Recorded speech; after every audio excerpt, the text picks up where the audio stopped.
Alhamdulillah, dah selesai agihan 470 Iqra' Wakaf di Madrasah Adiniyah, Kampung Qasruddin, Daerah Kampung Cham, Wilayah Kampung Cham, Kemboja.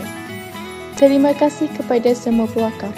Tanpa wakaf anda, misi bantuan ini tidak dapat dijalankan.